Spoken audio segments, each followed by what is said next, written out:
मैं कौन हूँ, उसके अंतर्गत मैं पंच कोशों से अलग हूँ। तो पंच कोशों के अंतर्गत हम अन्नमय कोश, प्राणमय कोश, मनोमय कोश पढ़ चुके हैं। आज हम विज्ञानमय कोश क्या होता है ये पढ़ेंगे। विज्ञानमय कोश होता है पंच ज्ञानेंद्रियाँ, पंच ज्ञानेंद्रियाँ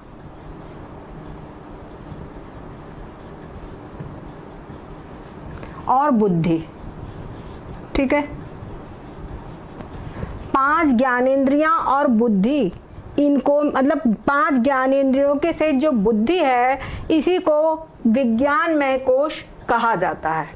अच्छा, ये जो बुद्धि है ये बुद्धि ही चिदाभास युक्त होती है। चिदाभास यानी चेतन का प्रतिबिंब।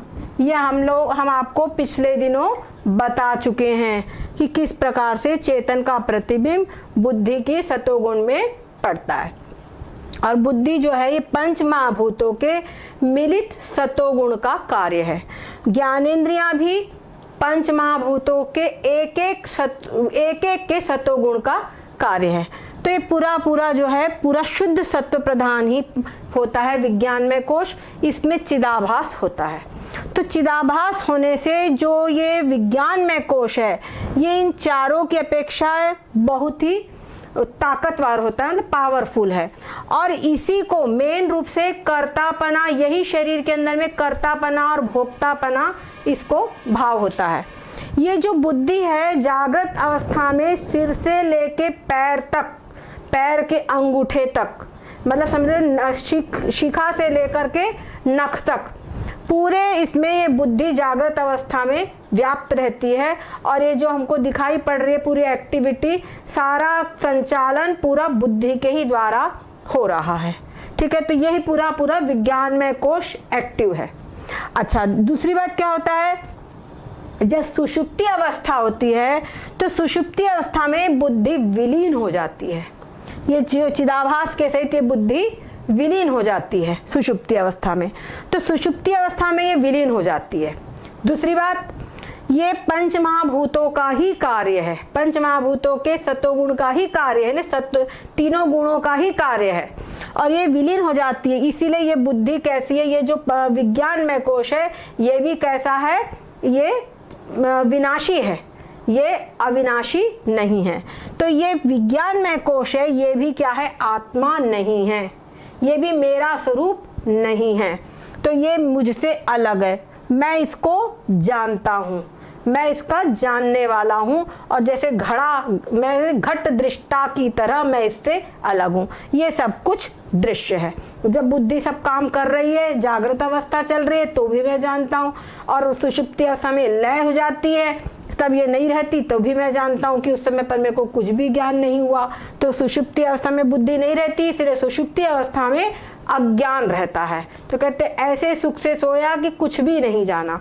तो वहाँ पे बुद्धि नहीं रहती है ज्ञान का साधन, और जो इसमें ज्ञान नहीं रहता इसलिए कहते हैं अज्ञान। वहाँ पे बुद्धि ही वहाँ पर अज्ञान रूप में परिणत हो जाती है।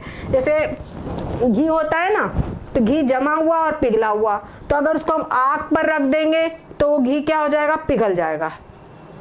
फ्रिज में रख देंगे ठंडक पाएगा, जम जाएगा।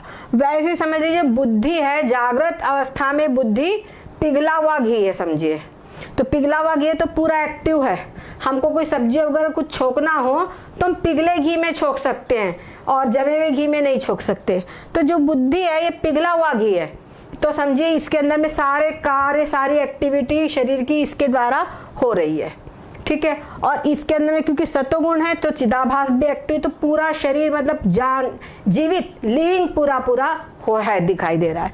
तो ये जो है सुषुप्ति अवस्था में ये लीन हो जाती है। सुषुप्ति अवस्था में अज्ञान में परिणत हो जाती है, मतलब जमा हुआ घी समझो, तो अज्ञान अवस्था में ये परिणत हो जाती है। और ये जो विज्ञानमय कोश है, इस प्रकार से विज्ञानमय कोश मैं नहीं हूँ, मैं विज्ञानमय कोश से अलग हूँ, विज्ञानमय कोश से मैं न्यारा हूँ। ये बात हमको समझना।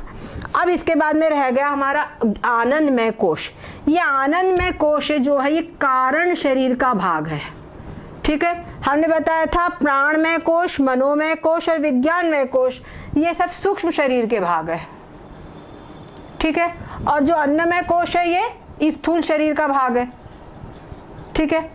तो जो कारण शरीर है, कारण शरीर है, ये जो पंचमा आनंदमय कोश है, ये केवल सुषुप्ति अवस्था में, ये सुषुप्ति अवस्था के अंदर में कारण शरीर होता है, ठीक है। परंतु इसकी अनुभूति हमको जागृत अवस्था में भी कैसे होती है, ये हम आप लोगों को बताएंगे। पहले अभी हम इतना समझ लीजिए कि अन्नमय कोश, आज हम जो बताए उसका एक बार सार। अन्नमय कोश यानी कि स्थूल शरीर, ये माता पिता के खाए हुए अन्न से उत्पन्न है और अन्न से ही ये पलता है, बढ़ता है, वृद्धि को प्राप्त होता है। तो ये अन्नमय कोश मैं नहीं हूँ, मैं इससे अलग हूँ। फिर प्राणमय कोश यानी प्राण और कर्मेंद्रियां, ये सारे शरीर के अंदर में प्राण और कर्मेंद्रियां हैं, तो ये भी प्राण भी मुझसे अलग है और कर्मेंद्रियां भी मुझसे अलग है, मैं इनका जानने वाला हूँ। इसके बाद मनोमय कोश, तो मन और ज्ञानेंद्रियां, ये भी मुझसे अलग है, ये शरीर के अंदर में अहम भाव और मम भाव उत्पन्न करते हैं। विज्ञानमय कोश, 5 ज्ञानेंद्रियां और बुद्धि, ये चिदाभास से युक्त होती है, ये भी मुझसे अलग है, ये पूरे शरीर के अंदर में कर्तापना और भोक्तापना ये भाव उत्पन्न करती है और कर्ता भोक्ता होती है, ठीक है। अब रह गया आनंदमय कोश, इसको हम नेक्स्ट